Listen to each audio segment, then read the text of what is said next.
In June 2019, the world was buzzing when Facebook, the social media giant, unveiled a project with the ambition to reshape the entire global financial playing field. That project was called Libra, later renamed to DM.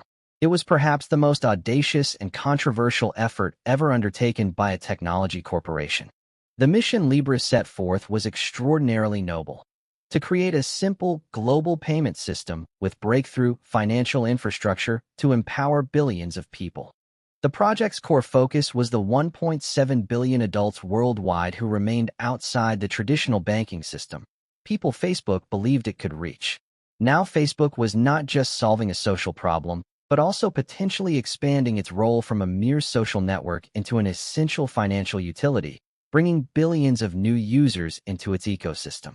Unfortunately, the story of DM did not end as Facebook had hoped, and the paradoxes it left behind are still being debated to this day. On one hand, its collapse served as a stark warning about the limits of big tech's power when confronting national sovereignty. On the other hand, that very failure produced some unexpected successes. The tangible threat posed by Libra accelerated central banks around the world in their research and development of central bank digital currencies, or CBDCs. More importantly, it unleashed a generation of talent and an open-source technology platform that directly planted the seeds for the birth of Layer 1 blockchains like Aptos and Sway. And so, the collapse of one ambitious project inadvertently forged a future that is more decentralized and more diverse. Part 1. The origins. Libra did not originate from any boardroom meeting in Silicon Valley. It emerged quite spontaneously during a vacation by David Marcus, who was then leading Facebook's Messenger division. In the winter of 2017, while David was vacationing in the Dominican Republic, he texted Mark Zuckerberg about the idea of creating a global digital currency. They began discussing it and quickly developed the project in secrecy inside a separate building, reserved exclusively for crypto specialists with special access badges to prevent information leaks. Moreover, very few people know about the role of a woman named Morgan Beller, a blockchain expert who had previously worked at the venture capital firm Andreessen Horowitz. She was the one who convinced Facebook about the idea of integrating blockchain, such as mining Bitcoin or creating tokens for groups on the platform. Beller collaborated closely with Marcus from early 2018, but later left to work at another venture capital fund. She left a significant mark, but received very little public attention.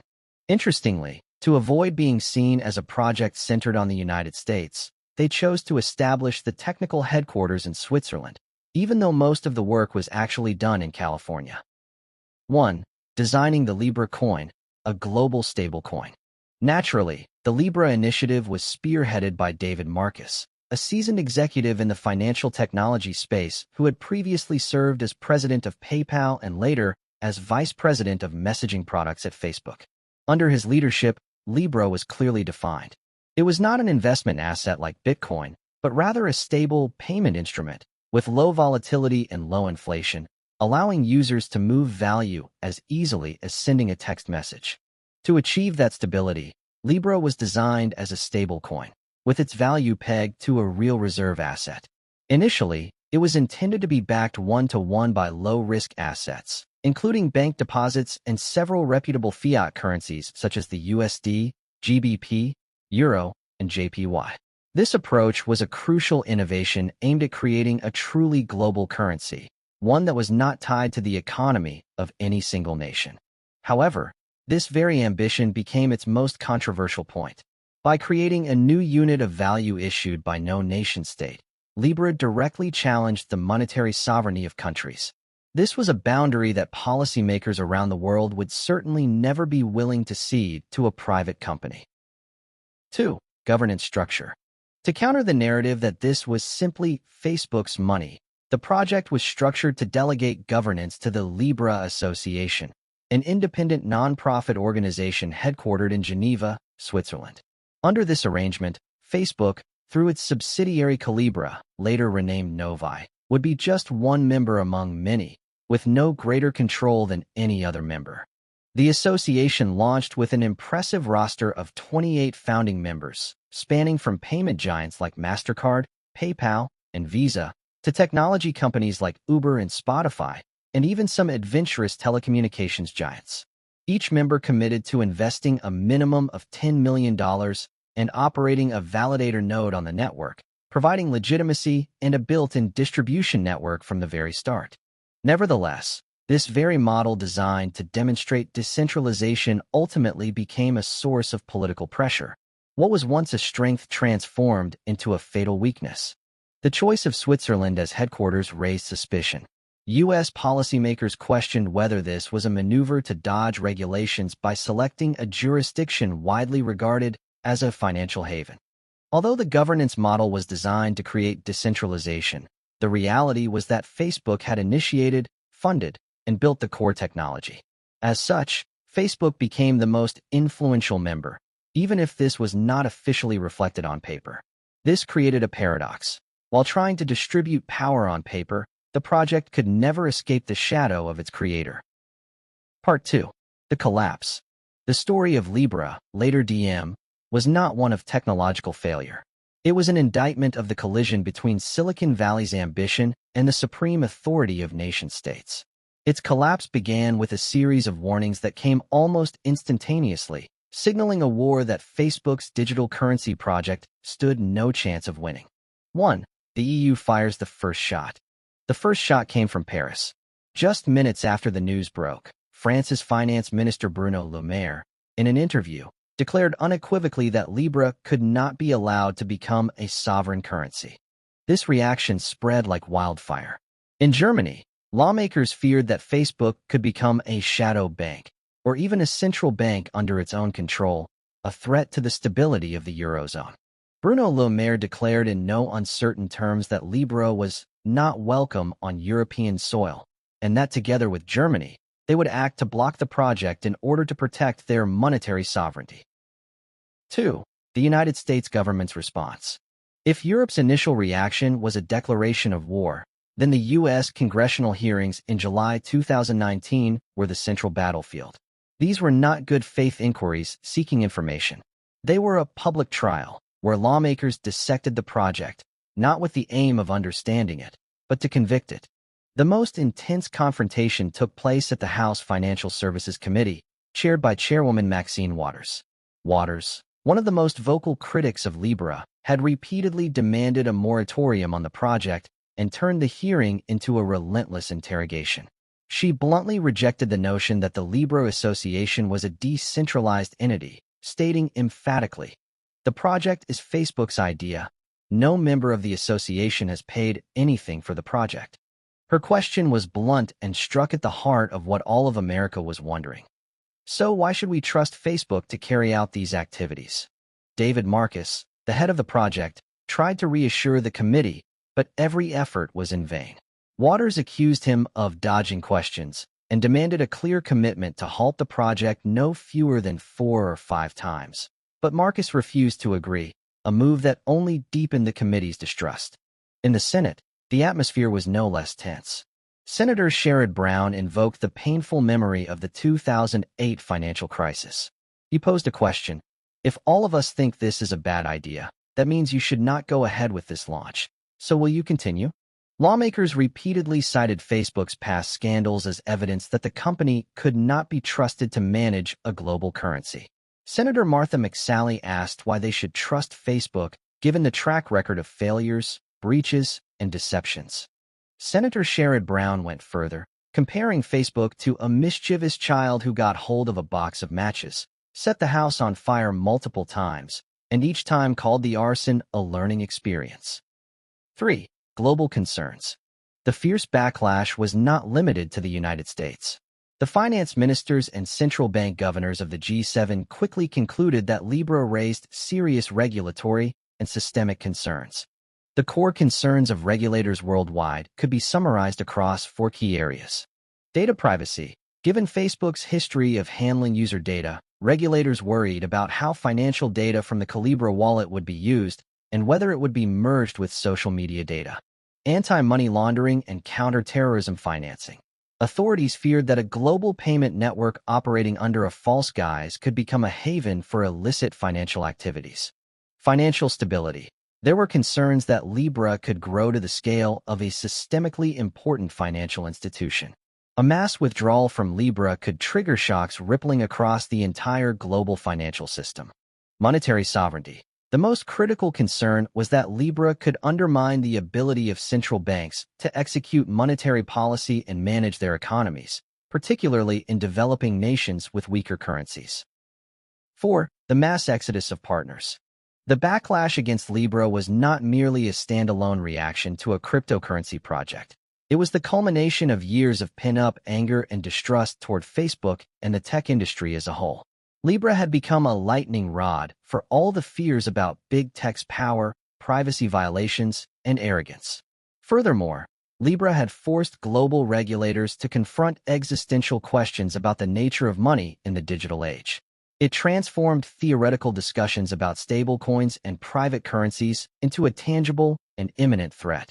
Under mounting pressure, the first cracks in the alliance began to appear. On October 4, 2019, PayPal became the first member to officially withdraw, dealing a major blow to the project's credibility.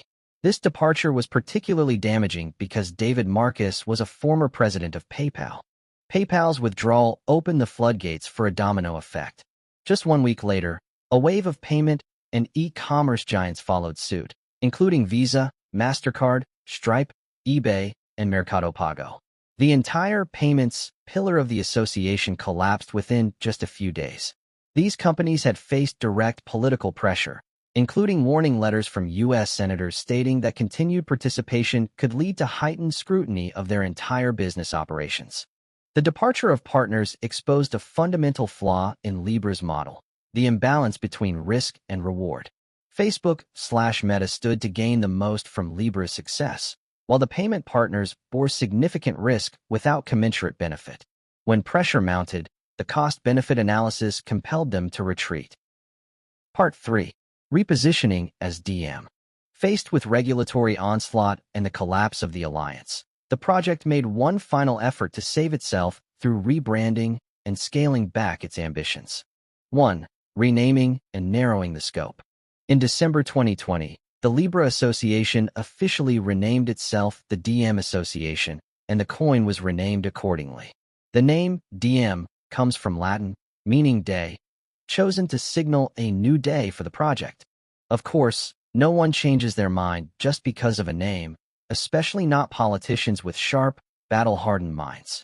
In April 2020, the association released the second version of its white paper, outlining a significant strategic shift. The most important change was abandoning the concept of a single stablecoin backed by a basket of global currencies. Instead, the network would offer multiple single-currency stablecoins, such as DMUSD and DMEuro, each backed one-to-one by the corresponding fiat currency and highly liquid assets. This was a major concession aimed at easing concerns about monetary sovereignty. The project also committed to strengthening anti-money laundering and counterterrorism financing compliance, and abandoned plans to transition to a permissionless system in the future, maintaining a permission model so that regulators could retain oversight. 2. The final chapter and the U.S. government's intervention. However, even these significant concessions were not enough to overcome the fundamental problem, the loss of trust in Facebook/Meta. In a last-ditch effort to launch, the DM Association partnered with Silvergate Bank, a U.S. licensed bank, to issue the DMUSD stablecoin. This plan appeared to align with regulatory guidelines, but it ran into intervention from the highest levels. According to reports, officials at the Federal Reserve and the US Treasury Department pressured and refused to approve the deal, blocking every path to launch. David Marcus later called this brutal political savagery, carried out through the intimidation of captive banking institutions. The final chapter of DM did not come in the form of a business decision or a technical failure. It was a direct political intervention from the highest echelons of the U.S. government. On July 2, 2021, the night before the planned launch date, Professor Dalia Malki, the chief technology officer of the DM Association, recounted that final moment. The team received a call from the U.S. Treasury with a message that was very clear and cold. During the conversation, we were informed that the U.S. government did not yet have a clear framework to oversee the project, so they advised us not to launch, Malki recalled. Right after the call, everyone went silent. Efforts by DM's leadership to meet with Treasury Secretary Janet Yellen and Federal Reserve Chairman Jerome Powell were all ignored. Behind the scenes, we were told by internal sources that there were orders not to engage with our project, not to respond to any requests, Malky said. David Marcus, who had publicly defended the project before Congress, later confirmed and clarified the political nature of that ending. He declared the project was killed not because of regulatory shortcomings, but by political will. There was no legal or regulatory angle left for the government or regulators to kill the project. It was 100% a political hit job, carried out through the intimidation of captive banking institutions, Marcus wrote. He further revealed that Yellen had warned Powell that allowing DM to launch would be political suicide. This led the Fed to call and threaten participating banks, causing them to withdraw without any clear legal justification. Another detail from the call was that the Fed representative read from a script in a mechanical manner, leading the DM team to suspect this was a decision orchestrated in advance. Also in July 2021, DM CEO Stuart Levy sent a letter, which had never been widely published, to Yellen and Powell, criticizing them for blocking DM's pilot test while other stablecoins were allowed to grow freely and demanding an in-person meeting. The letter produced no results. With every path blocked, the DM Association had no choice but to dissolve. In January 2022, the association announced the sale of its intellectual property and technology to Silvergate Capital Corporation for approximately $182 to $200 million. The story did not end there. In a cruel twist of fate, Silvergate Bank itself, the bank that had acquired DM's assets, also collapsed during the cryptocurrency market crisis of 2022 to 2023. In January 2023, Silvergate announced it was writing down its entire investment in DM, and just 2 months later, the bank voluntarily liquidated, leaving the fate of DM's intellectual property in limbo, entangled in bankruptcy proceedings. Part 4. The Legacy of Talent and Technology. Although DM failed, it can be said that it succeeded in significantly accelerating the global conversation about digital currency. It forced governments to take action while simultaneously providing the open-source ecosystem with the tools to build alternatives that are more decentralized and more diverse. This was an outcome that its creators likely never anticipated. 1. The Move programming language. Perhaps the most enduring legacy of the project is the creation of Move, a new programming language specifically designed for the secure management of digital assets. Inspired by Rust, Move uses a resource-oriented model in which digital assets are represented as resources, first-class data types that cannot be copied or accidentally destroyed. They can only be moved. The language was designed with core safety features to prevent common vulnerabilities in smart contracts, offering capabilities superior to languages like Solidity. 2. The talent exodus and the birth of new blockchains. The tech world is no stranger to the phrase PayPal Mafia, a group of former PayPal employees who went on to found some of the most influential technology companies in the world. The story began after PayPal was sold to eBay in 2002. Instead of staying, this group of talent left en masse and embarked on their own entrepreneurial journeys. And nearly every company they founded afterward became giants that shaped Silicon Valley, including SpaceX, LinkedIn, YouTube, and Yelp. Similarly, the community born from DM's legacy has emerged in the Web3 world. Two of the most prominent projects to rise from the ashes of DM are Aptos and Sway. Myson Labs, the company developing the Sway blockchain, was founded by Evan Chung, the former head of research and development at Novi, along with a team of other top DM architects. Sway chose to develop Sway Move in an object-oriented model, where the basic unit of state is self-contained objects like tokens and NFTs rather than accounts. Aptos Labs was co-founded by Mo Sheikh, who handled strategic partnerships at Novi, and Avery Ching, one of Meta's top engineers and the former engineering lead for the DM cryptocurrency and blockchain platform. Aptos retained a version of Move closer to the original core Move and maintained a traditional account-based model, similar to Ethereum. In late 2024, Mo Sheikh announced his resignation as CEO to start a new chapter. He handed the leadership position to co-founder and CTO Avery Ching. Under Ching's leadership, Aptos declared it would focus heavily on expanding the global developer community, especially in Asian markets such as Vietnam, South Korea, and Japan. This transition took place against the backdrop of notable growth in the Aptos ecosystem. In the first half of 2025, the network maintained over 10 million monthly active users, a significant increase from 2.5 million just 1 year prior. Total value locked surpassed the $1 billion mark, placing Aptos among the top 10 Layer 1 blockchains. This growth was driven by a vibrant DeFi ecosystem, with trading volume on decentralized exchanges increasing by over 300% in the second quarter of 2025, along with stablecoin market capitalization reaching $1.2 billion thanks to the launch of leading stablecoins such as USDT and USDC. On the technology front, Aptos continues to solidify its position as one of the fastest blockchains, announcing the Velociraptor consensus upgrade in September 2025, promising a 40% reduction in block production time and the potential to push throughput beyond the current record of 160,000 transactions per second. In parallel, Aptos has also been strengthening its integration with traditional finance through strategic partnerships with giants like Microsoft, Franklin Templeton, MasterCard, and most recently becoming the launch partner for PayPal's PYUSD stablecoin, demonstrating that its ambition to become a global transaction tool is gradually becoming reality. Aptos and Sway, despite sharing a common origin, represent two different philosophies for scaling DM's technology, creating a fascinating experiment about the future of high-performance blockchains. Aptos positions itself as a platform suited for decentralized finance, or DeFi, payments, and enterprise applications. Sway focuses more on areas requiring high throughput and low latency, such as gaming, social media, and NFTs. Both are regarded as formidable contenders that could rival the massive network effects of Ethereum and the competition from other high-performance Layer 1 blockchains like Solana. The motivation behind this is clear.